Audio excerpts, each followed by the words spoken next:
Ron Rodriguez, Group 28, ENCM 511 is showing the delay with startup lights. The delay function works. PB0 is depressed and goes into a blink 0.25 rate. PB1 is pressed and it goes into the blink 4 second. If you press PB0 and 1 at the same time, it goes into the blink 0.5. If you release PB1 and only hold PB0, it goes to blink 0.25.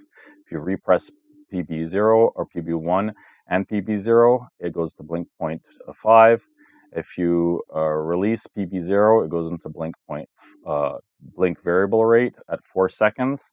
If you press PB2, it will half the blink rate to a rate of 2 seconds. 1 second on LED1, half a second, 0.5 seconds, 0.25 seconds, and then 0.125 seconds, and then it resets to 4 seconds on the next push. If you press PB0, it goes back to PB1 and PB0 blinking at 0.25. If you release PB1, it will go to the 0.25 blink rate. If you release all the buttons, there's no lights. Now we'll go over the code structure quickly. Starting in main, a state machine is implemented with state off. We initialize the input pins for the LEDs and the push buttons with pull-ups on the push buttons. We initialize the interrupt, enable interrupt on change, and enable the interrupts with rising edge and falling edge detection on each of the push button pins. We start a timer, timer 3, at a rate of 0.125 seconds per interrupt event. We go into the super loop and go into idle waiting for an interrupt.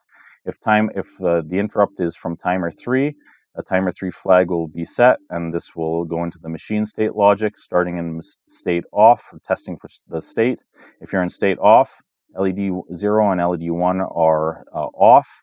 If you're in state blink 0.25, LED1 is off, and the counter and the LED0 flips its state every 2 timer intervals. If you're in state blink 0.5, LED1 is off, and LED0 flips its state every 4 timer intervals at a rate of 5.5 seconds. 2 timer intervals is 0.25 seconds.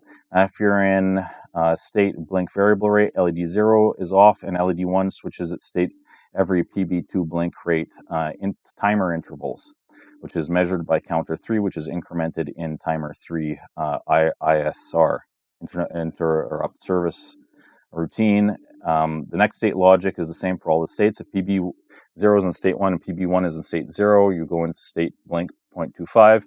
PB1 is in state 1 and PB1 is in state 1, you go blink 0.5. If PB1 is in state 1 and PB0 is in state 0, you go into variable rate state, and otherwise it's in state off. You reset the timer flag, check the push buttons to set the state of the push buttons, and go back to the top and go into idle waiting for the next timer.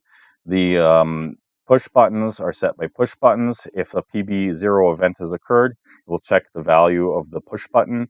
If it's low, it waits for 1 millisecond using a for loop delay.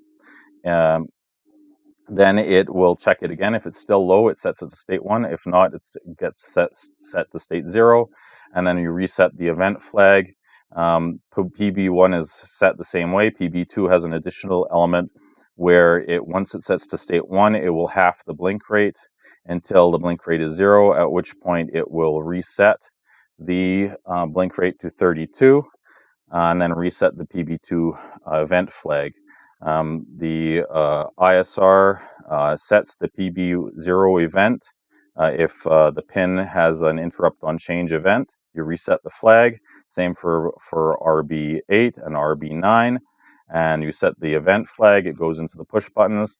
Timer flag is set by the timer 3 interrupt, and the counter is incremented every timer. And this is used to do the logic, and it is also used. Our delay function uses timer 2 and an idle loop, and we have a start timer 2 and start timer 3, 16-bit timer, internal clock, operate in idle mode, timer interrupt priority of 3, and we set the interrupts to interrupt on change enable, high and low, and